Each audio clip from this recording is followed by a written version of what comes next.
Sunussar TV. Aujourd'hui, nous avons le plaisir de recevoir dans notre plateau un éminent juriste. Voilà, je lui laisse le soin de se présenter. Bonjour. Bonjour Poucheno, merci pour l'invitation. Moi, c'est Maud Lamine Diallo, je suis étudiant en Master 1 à l'Université virtuelle du Sénégal, attaché à l'espace numérique ouvert de Keur Massar. Je suis également juriste en formation et spécialisé en droit international public. Merci beaucoup, Maître Mamadou Lamine Diallo. Donc, puisque vous êtes étudiant à l'UVS, est-ce qu'on peut savoir comment se passe donc votre formation au niveau de l'UVS? Oui, merci d'abord pour cette question parce que je pense qu'il est important de le rappeler aujourd'hui car quand on regarde avec ce qui se passe aujourd'hui, la méconnaissance de l'université et souvent la stigmatisation dit que l'UVS n'est pas une bonne université et beaucoup de jeunes le croient. Et je pense que c'est d'ailleurs le contraire parce qu'il y a beaucoup d'avantages aujourd'hui à l'UVS et les gens se bousculent aujourd'hui qui quittent l'UCAD, les autres universités, par exemple UGB pour venir à l'UVS s'inscrire, faire leur master parce que les cours sont avantageux. Vous avez le temps, la mobilité, le déplacement, aller partout où vous voulez faire les cours et aussi vous avez votre clé connexion, vous restez à la maison. C'est plus pratique en tout cas de faire les cours parce que moi aussi j'ai eu l'expérience de l'UCAD, j'y allais souvent pour me documenter, etc. Peut-être là seulement la question cruciale, mais je pense qu'aujourd'hui aussi l'UVS a son mot à dire par rapport à l'enseignement supérieur du Sénégal. Donc justement, vous avez parlé au niveau de votre argumentation des cours souvent qui se font au niveau des espaces numériques ouverts. Mais pourtant, quand on regarde le modèle de l'UVS, on sent que c'est une université virtuelle. Mais comment une université virtuelle peut utiliser donc un modèle présentiel? Oui, et je pense que ça c'est aussi la particularité de l'UVS parce que l'UVS, contrairement aux autres universités classiques, les enseignements se font en principe à distance. Mais on voit aujourd'hui avec la crise du coronavirus, ça nous a montré qu'aujourd'hui c'est plus pratique de faire les enseignements à distance. Et d'ailleurs, l'UCAD nous a rejoint et nous a donné raison avec le système bimodal qu'ils ont instauré là-bas. Donc, ce qui veut dire qu'aujourd'hui, l'enseignement qui se fait à deux, lorsqu'il y a des problèmes, par exemple, pour aller rejoindre les lieux habituels pour faire les enseignements, on peut le faire à distance. Et comme souvent on le fait à l'UVS, c'est un professeur qui donne ses enseignements via la plateforme que nous avons et les étudiants peuvent poser des questions. Il y a en tout cas des choses qu'on a mis là-bas pour permettre à ces étudiants-là de pouvoir faire. Ok, merci beaucoup. Donc, si on campe le débat, on peut dire que justement, à l'UVS, on utilise un modèle hybride. Hybride, oui, voilà, exactement. Voilà aujourd'hui, on voit que vous êtes spécialisé en droit international public. Ouais. Voilà. Y a-t-il une différence entre un étudiant qui fait droit international public et un étudiant qui fait droit public? Oui, je pense que cette question est très intéressante parce que aussi quand on est étudiant à l'UVS, il faut savoir que dès la troisième année, on se spécialise parce qu'il y a la spécialisation du droit, donc soit on fait droit public, soit on fait droit privé. Maintenant, à l'UVS, on le fait en troisième année, donc on fait droit public et ici c'est une possibilité générale. C'est-à-dire qu'on fait les matières de droit administratif, comme par exemple droit de la fonction publique, droit administratif des biens. Maintenant, ces matières-là aussi, en même temps, on fait matière de droit international. En même temps. Maintenant, le droit international aussi va devenir une option, comme il existe dans les autres universités, comme par exemple à l'UCAD, où on fait les relations internationales, soit administration publique. Maintenant, arrivé en master, on va choisir, soit on va continuer avec le droit international public, toujours dans cette spécialité, droit international public, soit on est internationaliste ou bien on fait administration publique. Mais voilà. Donc vous êtes dans la même famille? Oui, on est dans la même famille. Oui. Voilà. Donc quelle est la particularité, maître, la particularité de l'enseignement de droit international public? Oui, la particularité, effectivement, bon, il y a une particularité parce que le droit international public touche, comme son nom l'indique, les questions internationales. Donc ici, on apprend les matières comme le droit international humanitaire, le droit international déjà public général, parce qu'ici, c'est la relation entre les États. C'est là où on vous apprend comment ça marche la sphère internationale. Parce qu'on avait l'habitude toujours, en première année, de voir toujours le droit, des matières comme le droit constitutionnel, le droit administratif, toujours qui reste dans la sphère interne. Voilà, maintenant, on va voir ce qui se passe à l'extérieur, les acteurs qui vont intervenir, les États et notamment justement au niveau de l'enseignement. Oui. Voilà, vous avez parlé de droit constitutionnel, droit international. Mais quand on parle de droit constitutionnel, on est souvent dans le terrain d'un droit interne. Mais est-ce que vous, qui faites aujourd'hui droit international public, est-ce que vous partagez donc les mêmes cours avec ceux qui font peut-être d'autres branches du droit public, par exemple l'administration publique?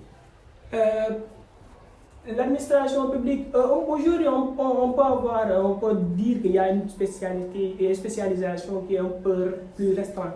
Voilà, parce que d'habitude ce qu'on voyait à l'UVS, comme par exemple si je prends l'exemple de nos grands frères, les étudiants de la promotion 3P4, ils faisaient des cours par exemple en commun, certains cours en commun avec les autres. Mais actuellement on a une spécialisation, je peux dire un peu plus poussée, parce que les matières que nous faisons pour la plupart touchent le terrain international. Donc on n'a pas de matière en commun actuellement en master, mais on l'avait en L3.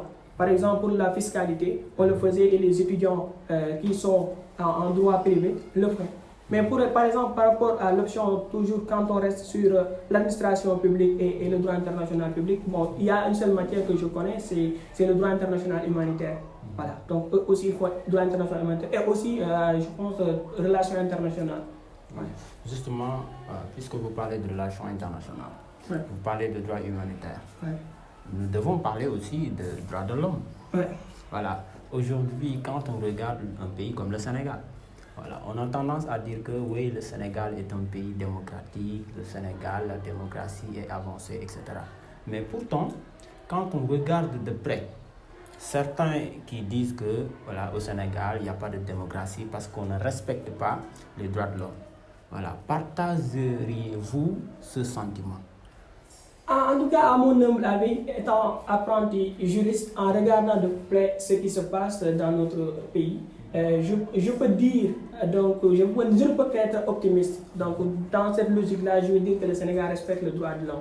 Dans la mesure où aujourd'hui, quand on regarde ce qui se passe, le Sénégal fait partie des États les plus protecteurs. Le Sénégal est d'ailleurs même le premier État à ratifier africain, à ratifier la Cour pénale internationale. Donc là aussi, ça veut dire que le Sénégal participe aussi dans la promotion, comme la Cour africaine des droits de l'homme. Le Sénégal est membre. Donc le Sénégal est membre aujourd'hui dans beaucoup d'instruments qui sont, dont l'objectif est de protéger les droits de l'homme. Donc je pense que si c'était le contraire, le Sénégal n'allait pas signer ces engagements-là.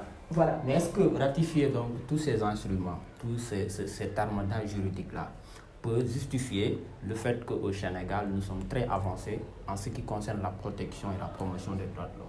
Protéger les droits de l'homme dans plusieurs secteurs. Et d'ailleurs, vous l'avez vu avec la commission de protection des données personnelles. Au Sénégal, aujourd'hui, on protège même, pour que les gens le savent, mais on protège même la vie privée des individus. Aujourd'hui, dans les conversations, souvent on voit les choses fuiter, mais ces personnes-là peuvent porter plainte. Et ça, c'est une occasion. Certes, ce n'est pas toujours parfait. On peut le reconnaître. Par exemple, lors de la Covid-19, on a vu beaucoup d'atteintes aux droits de l'homme. Exemple avec les policiers qui malmenaient les gens, des arrestations musclées. Tout ça sont des choses qu'on a vues. On a vu même les ONG qui sont censées protéger les droits de l'homme comme Brado, Amnesty International, crier haut pour demander que cela cesse. Et je pense que dans cette logique-là aussi, le Sénégal y est, parce que lorsqu'il y a eu ces phénomènes-là, on a vu un commissaire intervenir, sortir pour dire carrément que tout ce qui se passe là, ce sont les policiers qui le font, parce que ce n'est pas tout simplement la police. Parce que le rôle aujourd'hui de nos autorités, c'est de protéger la population. Et je pense que c'est dans ce sens-là que le Sénégal a toujours essayé de faire donc, la bonne marche. Donc, parlons de policiers qui font des exactions. Mais pourtant, ces policiers-là, leur rôle, c'est de protéger les personnes avant tout. Effectivement. Mais quand les policiers font ce qu'on appelle des violations en ce qui concerne les droits de l'homme, etc., pourtant, l'État du Sénégal rechigne de pratiquer ce qu'on appelle une répression en ces policiers-là, du fait que ces policiers-là sont presque protégés par l'État du Sénégal. Est-ce que vous, voilà, en tant que spécialiste en la matière, vous partagez donc cette idée du fait que l'État du Sénégal ne fait aucun effort en ce qui concerne les violations, les bavures policières, en quelque sorte? Bon, je pense que dans les textes même, il a clairement été dit aux États. Par exemple, le Sénégal fait partie aujourd'hui de la Convention des Nations Unies contre la torture. Donc, ce qui veut dire qu'on demande aux États de mettre en place des textes, des lois pour ces cas-là. S'il y a par exemple des violations, des abus, que nous puissions les protéger la population. Parce que la mission première de l'État aussi, c'est ça, c'est la sécurité, garantir la sécurité de ses citoyens. Est-ce qu'aujourd'hui, nous, on se sent en paix au Sénégal? Est-ce qu'on se sent protégé? Est-ce que ce suffit, hein? Ce suffit pour un pays comme le Sénégal? Voilà, on ne voit aucune répression en ce qui concerne ces hommes détenus-là. Dire que voilà, il y a toute une garantie concernant les droits de l'homme. Mais il faudrait prouver avant, par exemple, il faudrait que nous puissions... Mais pourtant, les Sénégalais se plaignent, les victimes en tout cas se plaignent. Oui, mais plaindre, il y a deux choses, plaindre et que ça soit effectif aussi, parce qu'il ne faut pas tout simplement dire qu'au Sénégal, les policiers font ce qu'ils veulent et il y a une impunité totale. Mais quand on regarde ce qui se passe dans la sous-région, l'exemple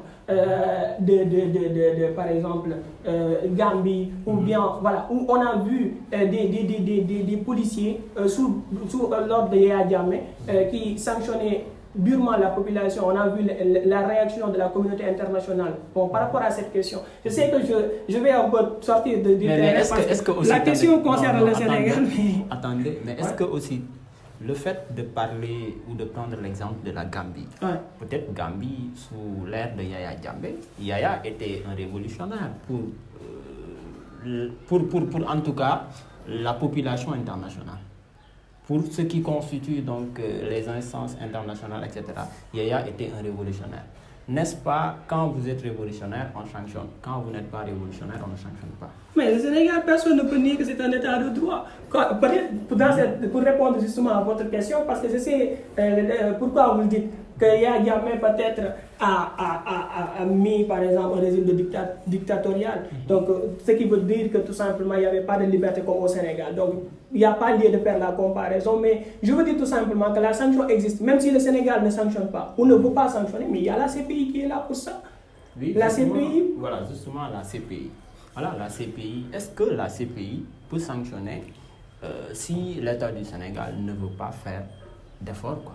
Oui, exactement. C'est d'ailleurs ça la mission de la CPI. Parce que depuis sa création en 1998, donc la CPI a une mission qui est de sanctionner donc les impunités là. Ces impunités, par exemple, qui se passent pour les crimes graves relatifs aux droits de l'homme ou bien aux droits internationaux humanitaires.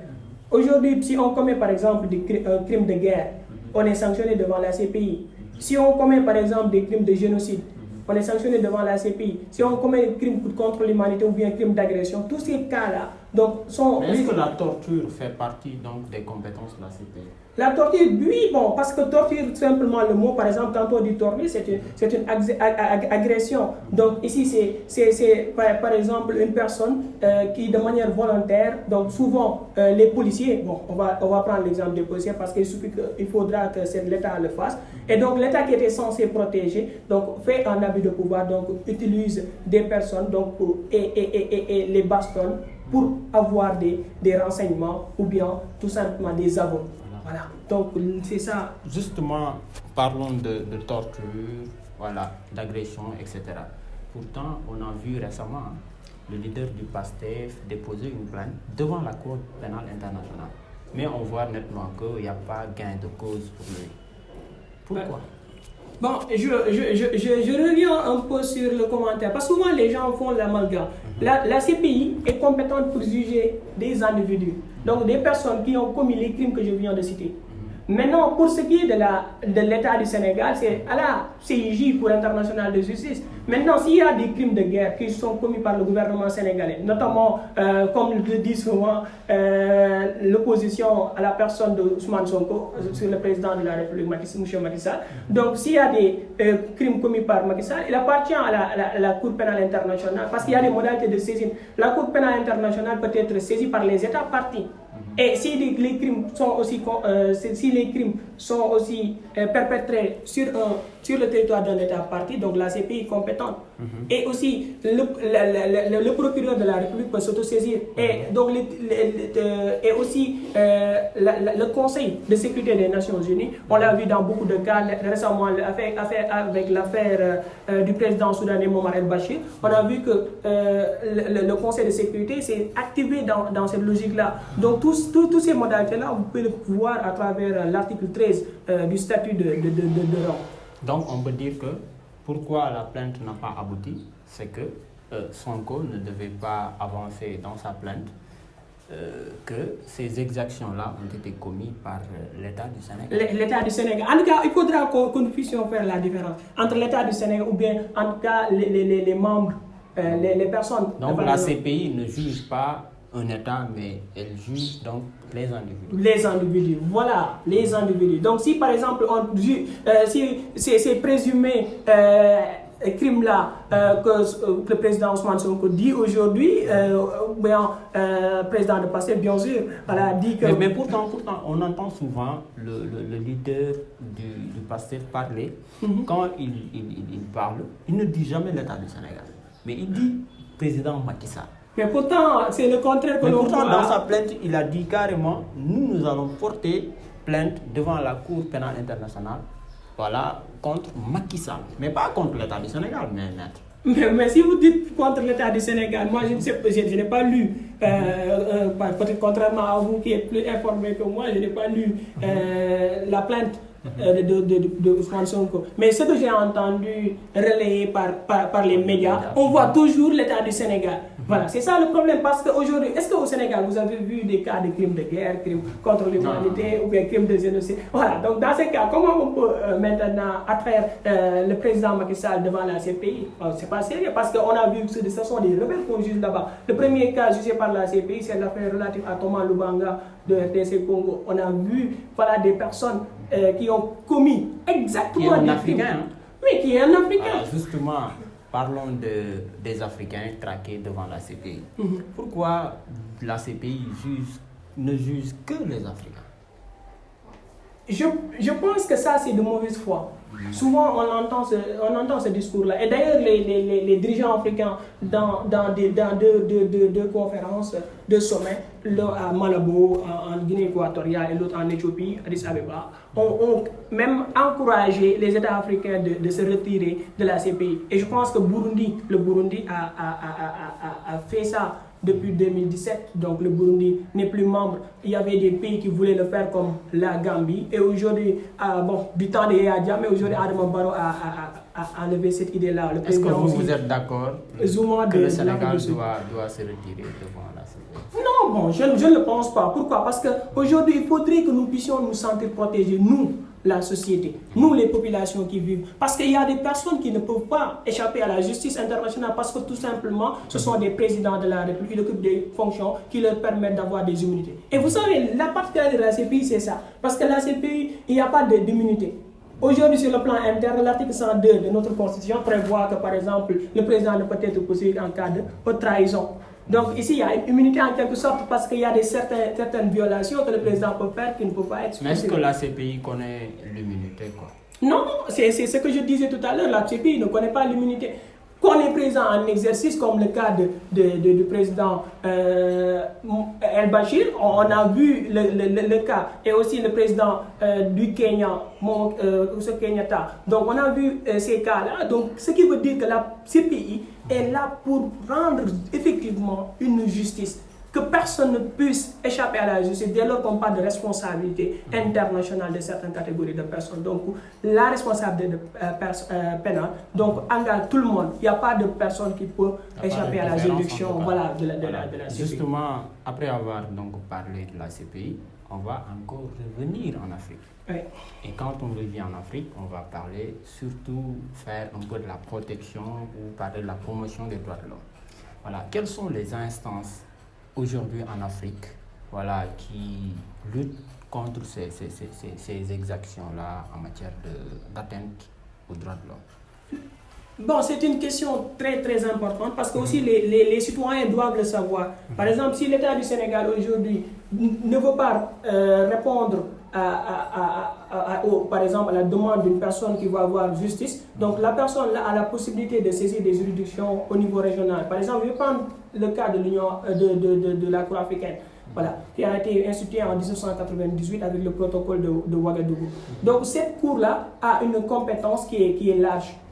Dans la mesure où l'article 3 de ce protocole-là dit clairement que la Cour peut connaître même par exemple des violations qui sont inscrites dans la charte africaine, qui sont inscrites aussi au niveau du protocole, mais aussi de tout autre instrument. Ça veut dire que dans le cadre africain, même dans le cadre international, si on viole aujourd'hui le pacte international, c'est un exemple. Donc la Cour africaine peut être compétente pour juger cette affaire-là, dans la mesure où il faudrait tout simplement que cet instrument-là soit un instrument pertinent de protection des droits de l'homme. Donc aujourd'hui, est-ce qu'on peut parler de politique? Donc quelle conclusion peut-on faire sur la politique menée par ces instances-là? Quelle instance? Donc parlons de la Cour africaine des droits de l'homme, parlons de la Cour de justice de CEDEAO, etc. Bon, je pense que, comme vous l'avez dit, dans la sous-région africaine ou bien dans la région africaine, nous avons des cours. Mais par exemple, puisque c'est l'Afrique de l'Ouest qui nous intéresse, donc aujourd'hui, on peut voir la CEDEAO, effectivement. Et on a vu en 2014 l'ancien fils du président de la République, M. Karim Wade, après avoir été jugé au Sénégal, s'est rabattu devant la Cour de justice de la CEDEAO, qui d'ailleurs a eu gain de cause, je pense bien. Mais est-ce qu'on peut parler de gain de cause? Oui. Parce qu'une décision qui ne sera jamais appliquée par l'État du Sénégal. Bon, je pense que pour cela aussi, c'est juste un problème africain. Parce que dans les autres cours, on voit que l'organe qui est chargé pour l'exécution des décisions, c'est un organe judiciaire. Mais au niveau du système africain, on a la conférence des chefs d'État de l'Union africaine. Mais est-ce que cette conférence de chefs d'État-là a ce qu'on appelle des moyens contraignants pour ces États-là qui ne veulent pas exécuter ou qui ne veulent pas déférer donc les décisions de ces juridictions-là? En tout cas, moi, je n'ai pas encore connaissance d'une exécution forcée. Mais les États qui, en principe, se souscrivent à des conventions, donc ils doivent le faire de bonne foi. C'est l'article 26 de la Convention de Vienne sur les droits des traités. Donc, s'ils le font de bonne foi, cela veut dire qu'ils ont accepté la juridiction. Si la juridiction rend une décision, donc ils doivent l'appliquer. Donc je pense que pour le cas du Sénégal, vous disiez tantôt que ça n'a pas abouti, mais je pense bien que c'est le contraire. Le Karim Wade a eu gain de cause et le Sénégal a donné, en tout cas, a fait ce que ces cours de justice de la CEDEAO a demandé. Voilà, merci beaucoup. Donc après avoir parlé de violation de droits de l'homme, etc., on va parler d'actualité maintenant. Juste quelques minutes pour parler d'actualité. Aujourd'hui au Sénégal, nous sommes dans des périodes un peu difficiles à gérer, sur le fait que beaucoup craignent sur les résultats, etc. Après les élections législatives. Vous, en tant que justiciable, en tant que citoyen sénégalais, quel est donc votre sentiment par rapport à ces résultats? Est-ce que vous attendiez donc à des résultats exacts, transparents, etc.? En tout cas, je reste optimiste et je crois aux autorités de mon pays. Je crois aussi à la justice de mon pays. Parce que, quoi qu'on puisse dire aujourd'hui, le Sénégal a toujours montré une image positive. Donc, les élections se sont toujours normalement passées. Mais il ne peut pas manquer de critiques à l'égard de l'opposition. Parfois, ils peuvent crier. Mais les résultats aussi ne sont pas aussi clairs que le pensent certains. Dans la mesure où, aujourd'hui, on ne peut pas dire que Benno Bokk Yakaar a perdu les élections ou bien n'a pas de majorité parce qu'on n'a pas encore de résultats définitifs. Mais quand on regarde les tendances, les régions, les départements qui ont été gagnés par Benno Bokk Yakaar, et on regarde de l'autre côté, les régions, les départements, les communes qui ont été gagnés qui ont été remportés par l'opposition, que ce soit Yewwi, Wallu, etc., on peut avoir un sentiment de dire qu'aujourd'hui au Sénégal, bon, on ne veut plus de ce gouvernement, on veut changer. Mais bon, je pense que moi, en tant que tout simplement un citoyen, je veux dire que ça reste. Parce que ça pouvait mieux passer si l'opposition avait formé un seul bloc. Par exemple, si Wallu et Yewwi, comme il le dit, l'intercoalition, s'il avait la même coalition, donc aller aux élections, on n'aurait pas parlé de Mais est-ce que ce problème-là. vous attendiez à ces résultats-là? La manière dont les Sénégalais ont répondu. Oui, très sincèrement, je m'y attendais, mais aussi je m'attendais un peu à ce que les gens puissent comprendre une chose. Il ne reste que 2 ans pour le président de la République. Les élections, c'est bientôt 2024. Vous parlez de 2 ans. 2 ans, mais 2 ans, pas 2 ans de l'enfer. Pourtant, les Sénégalais pensent que, voilà, nous avons déjà vécu donc 3 ans de l'enfer. Donc 3 ans de l'enfer plus 2 ans plus, ça va être très difficile, hein. Vu voilà, le Sénégal dans le contexte actuel, c'est un peu compliqué. Mais est-ce que vous, le fait que donc, l'opposition n'ait pas donc, la majorité à l'Assemblée nationale serait donc un bon choix? Moi, je ne peux répondre que parce que je suis apprenti juge, je suis censé parler de droit. Donc, pour ce qui est de la légitimité, aujourd'hui, le peuple est avec Benno Bokk Yakaar. Quoi qu'on puisse dire, il y a des gens qui ont voté pour Benno Bokk Yakaar. Donc, il n'a pas perdu encore cette légitimité-là. Ensuite, du point de vue de la légalité, aujourd'hui, il a 5 ans pour terminer le pouvoir. Donc, on va lui laisser ces 5 ans-là, parce que c'est ce que la Constitution prévoit, en tout cas. Mais comment laisser ces 5 ans-là?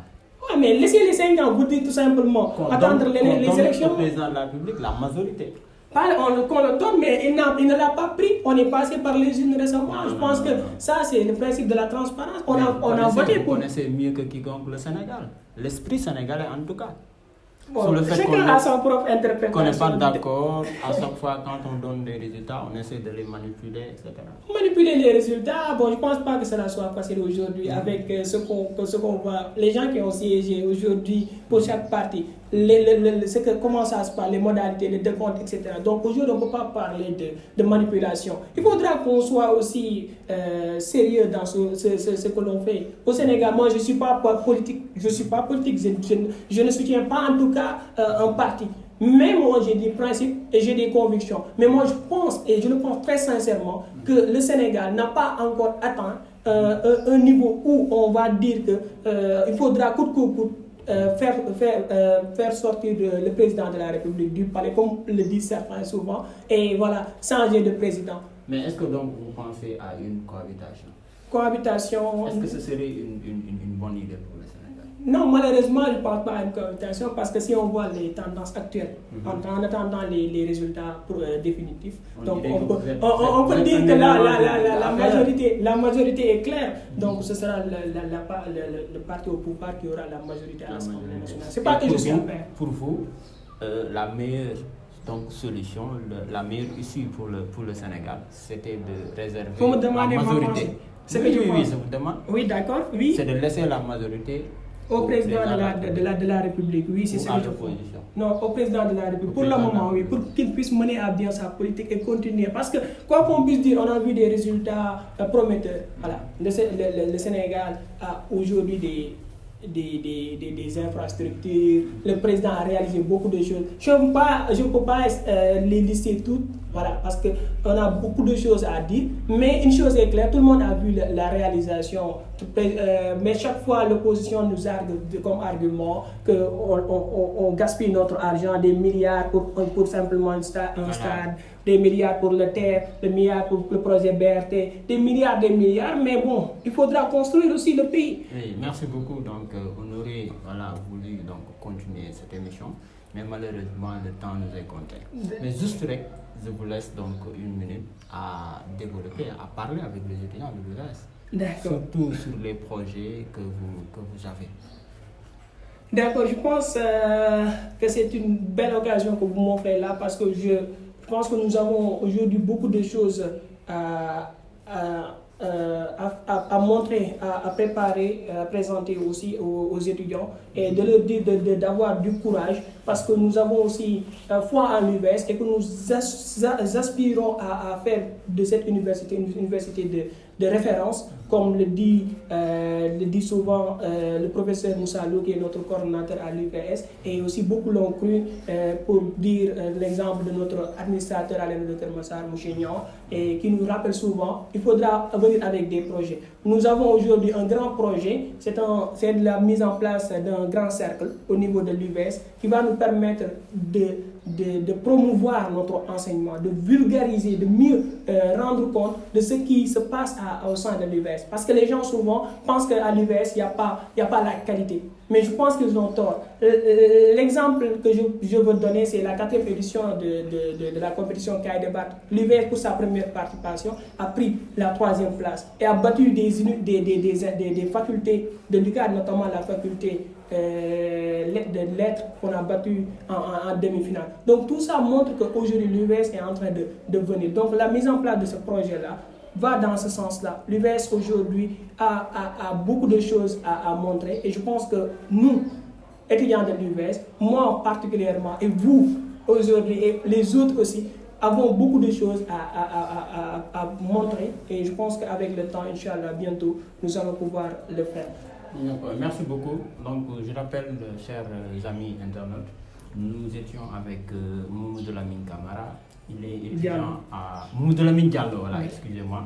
Donc, il est étudiant en Master 1 spécialisé en droit international public à l'UVS, voilà, rattaché à l'ENO de Guédiawaye. Donc, c'était rancé à l'ENO de Kermassar. Voilà, c'était tout. C'est la même chose. Voilà, merci beaucoup. C'était tout. Nous vous donnons rendez-vous prochainement. Et merci beaucoup. Je vous en prie. Merci beaucoup.